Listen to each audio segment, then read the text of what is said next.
चौधरी चरण सिंह सभा कर रहे थे और मतदाताओं से कहा कि अगर उनकी पार्टी का प्रत्याशी चारित्रिक रूप से पतित हो, शराब पीता हो या धोखा करता हो तो फिर उसको हराने में संकोच मत करना। आप आज की सियासत देख लें और उस समय की सियासत देख लें। यानी कि चौधरी चरण सिंह ओपन स्टेज से कह रहे थे कि अगर मेरा प्रत्याशी, उसका चरित्र ठीक ना हो, आपको लगता हो कि वो शराबी है, आपको लगता हो कि वो धोखेबाज है, तो फिर उसको वोट मत देना, उसको हरा देना।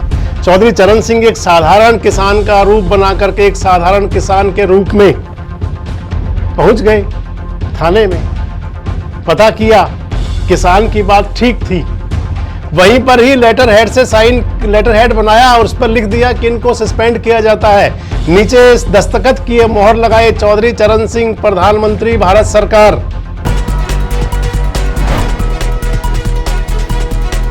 दोस्तों नमस्कार, मैं संजय मग्गू और मौजूद है देश रोजाना के डिजिटल मीडिया मंच पर। आज चौधरी चरण सिंह की पुण्यतिथि है। चौधरी चरण सिंह देश के पूर्व प्रधानमंत्री। चौधरी चरण सिंह एक ऐसे नेता जो अपना जीवन भर छोटे किसानों, गरीबों, मजदूरों, मजलूमों, भूमिहरों, दलितों, इनकी लड़ाई लड़ते रहे।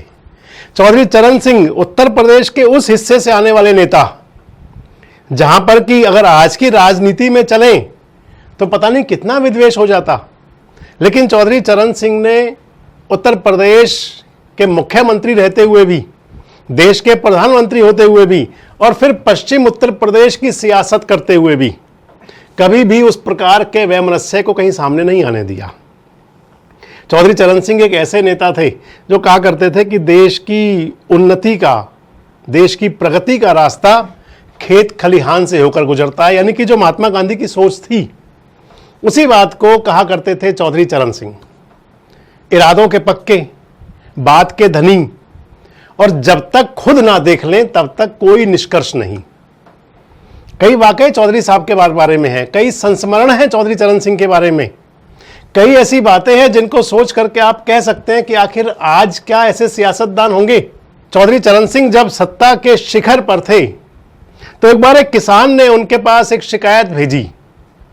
किसान ने शिकायत भेजी कि आपके थाने के, चौकी के जो मुलाजिम हैं, कर्मचारी हैं, पुलिस के अधिकारी हैं, वो परेशान करते हैं और वो रॉयल्टी लेते हैं। रॉयल्टी मतलब कि आप कह सकते हैं कि उसको रिश्वत मान सकते हैं, पैसा लेते हैं। चौधरी चरण सिंह के पास बात पहुंच गई। चौधरी चरण सिंह एक साधारण किसान का रूप बना करके एक साधारण किसान के रूप में पहुंच गए थाने में, पता किया, किसान की बात ठीक थी, वहीं पर ही लेटर हेड बनाया और उस पर लिख दिया कि इनको सस्पेंड किया जाता है। नीचे दस्तखत किए, मोहर लगाए, चौधरी चरण सिंह प्रधानमंत्री भारत सरकार। आपने फिल्मों में तो देखा होगा, नायक फिल्म आपको याद आती होगी जिसके अंदर एक दिन का मुख्यमंत्री अनिल कपूर ऐसे एक्शन लेता था, लेकिन वो देश के प्रधानमंत्री होते हुए, सत्ता के शीर्ष पर होते हुए आम आदमी ने अगर शिकायत पहुंचा दी तो फिर चौधरी साहब ने कार्रवाई करनी है। चौधरी चरण सिंह हमेशा सियासत के अंदर, राजनीति के अंदर आदर्शों की, मूल्यों की राजनीति करते रहे। ऐसे प्रधानमंत्री जो प्रधानमंत्री बनने के बाद में संसद के एक सत्र का भी सामना नहीं कर पाए थे। जब उन्हें पता चला कि इंदिरा गांधी जी, जिन्होंने उनको समर्थन दे करके उनकी सरकार बनवा रखी है, उनकी सरकार को चलता कर देंगी, तो फिर चौधरी चरण सिंह ने संसद का सामना नहीं किया और बड़े आराम से त्यागपत्र दे दिया। मैं आपको बता रहा था कि चौधरी चरण सिंह आजीवन जब तक जिए तब तक वो किसान, मजदूर, दलित, मजलूम, पीड़ित, शोषित, भूमिहर किसान, इनकी बात ही करते रहे। चौधरी चरण सिंह कहा करते थे कि अधिकांश किसान ऐसे हैं कि जिनके पास 1 एकड़ तक की जिम्मेदारी नहीं है। कहा करते थे कि 70% किसान हमारा जो है वो छोटा किसान है, और जब तक छोटे किसान की नहीं सोचेंगे, जब तक भूमिहार किसान की नहीं सोचेंगे, जब तक पट्टे पर किसानी करने वाले की नहीं सोचेंगे, तब तक किसान खुशहाल नहीं होगा। अगर बात दलितों की आ जाती है तो उस हालात में देखें तो चौधरी चरण सिंह ने कई ऐसे ऐतिहासिक फैसले किए कि जिनको इतिहास के पन्नों में हमेशा याद रखा जाएगा। चौधरी चरण सिंह को भारत रत्न से नवाजा भारत सरकार ने, प्रधानमंत्री नरेंद्र मोदी के नेतृत्व में। राजनीति कुछ भी कहे, उसके अंदर कोई कितनी ही बातें कह ले, लेकिन माना जा सकता है कि चौधरी चरण सिंह वाकई भारत रत्न के हकदार थे और वो उनको बहुत समय पहले मिल जाना चाहिए था। चौधरी साहब, चौधरी चरण सिंह वाकई भारत माता के लाल थे, जिन पर वो दुलार पहले उड़ेला जाना चाहिए था। मैं आपको बता रहा था, एक अखबार की कटिंग किसी ने आज मुझे भेजी और सोशल मीडिया पे मैं देख रहा था कि चौधरी चरण सिंह जो आदर्शों और सिद्धांतों की बात किया करते थे राजनीति की, कई बार फैसले गलत भी हो जाते हैं, लेकिन चौधरी साहब के पास में किसी ने एक पत्र भेज दिया, एक संदेश चला गया, और आपको बता सकता हूं कि उस संदेश को अगर आप सुनेंगे तो आप समझ जाएंगे कि राजनीतिक जीवन में, सामाजिक जीवन में चौधरी चरण सिंह नैतिकता और शुचिता को कितना महत्व देते थे। उनके पास एक सूचना पहुंच गई, 1977 की बात थी। वो दौर था जब देश के अंदर कांग्रेस के खिलाफ बड़ा माहौल था। चौधरी चरण सिंह एक सभा कर रहे थे, आपको बताता हूं पढ़ करके। चौधरी चरण सिंह सभा कर रहे थे और मतदाताओं से कहा कि अगर उनकी पार्टी का प्रत्याशी चारित्रिक रूप से पतित हो, शराब पीता हो या धोखा करता हो, तो फिर उसको हराने में संकोच मत करना। आप आज की सियासत देख लें और उस समय की सियासत देख लें। यानी कि चौधरी चरण सिंह ओपन स्टेज से कह रहे थे कि अगर मेरा प्रत्याशी, उसका चरित्र ठीक ना हो, आपको लगता हो कि वो शराबी है, आपको लगता हो कि वो धोखेबाज है, तो फिर उसको वोट मत देना, उसको हरा देना। और आज क्या होता है सियासत के अंदर? आज की अगर आज वर्तमान की आप देखें, जो पिछले 10-15 दिन में चल रहा है, अगर बात करें नैतिकता की, चरित्र की, तो शायद इससे बुरा पतन का दौर कभी आपने देखा नहीं होगा। लेकिन वो दौर था कि चौधरी चरण सिंह ने अपने प्रत्याशियों के लिए बड़े खुलेआम कह दिया कि अगर आपको लगता हो मेरा प्रत्याशी ठीक नहीं है तो उसको वोट मत देना। 1980 की बात थी, आपको बता रहा था आगे में। फैजाबाद जिले की टांडा तहसील के एक युवा नेता गोपीनाथ वर्मा टिकट मांगने गए चौधरी चरण सिंह के पास।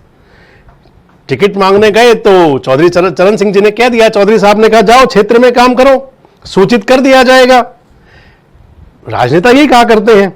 डरते डरते वर्मा ने पूछा, गोपीनाथ वर्मा ने, कि चौधरी साहब कैसे सूचित किया जाएगा? प्रदेश अध्यक्ष ने, जो सूबे के अध्यक्ष हैं पार्टी के, उन्होंने तो जो आपके लिए पास पैनल की लिस्ट भेजी है, जो पैनल भेजा है, उसमें मेरा नाम ही नहीं है, मेरा नाम काट दिया गया है। और गोपीनाथ वर्मा ने कहा कि जिनको टिकट देना चाहते हैं वो तो शराब का कारोबारी है। जब ये सुना चौधरी चरण सिंह ने, उनकी जो पार्टी थी जनता पार्टी सेक्युलर, उसके प्रदेश अध्यक्ष रामवचन यादव को तलब किया, बुलाया। रामवचन यादव से पूछा कि भाई मुझे पता चला है कुछ ऐसा हुआ है, तुम इस प्रकार से कुछ कर रहे हो। तो रामवचन यादव ने कहा कि साहब पार्टी की थोड़ी मजबूरी है, शराब कारोबारी ने 9 लाख रुपए का चंदा दिया है और उस चंदे के बदले में हम टिकट दे रहे हैं। चौधरी चरण सिंह ने कहा कि मजबूरी आपकी होगी, पार्टी की कोई मजबूरी नहीं है। उस शराब कारोबारी का पैसा वापस दिया गया, गोपीनाथ वर्मा को टिकट मिला और गोपीनाथ वर्मा 52 वोट से चुनाव जीते। कह सकते हैं कि आज वो सियासतदान, उनकी कल्पना आप कर सकते हैं क्या? चौधरी चरण सिंह के और कई वाकये हैं।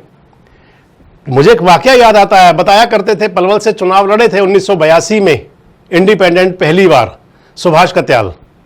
चौधरी चरण सिंह की पार्टी से टिकट मांग रहे थे, चौधरी चरण सिंह ने टिकट दिया नहीं। पता ये चला कि चौधरी चरण सिंह के पास कुछ लोगों ने उनकी शिकायत भेज दी थी कि सुभाष कत्याल तो बहुत बड़ा व्यवसायी है, बहुत बड़ा कारोबारी है, और चौधरी चरण सिंह राजनीति के अंदर छोटे गरीब तबके के लोगों को आगे बढ़ाना चाहते थे।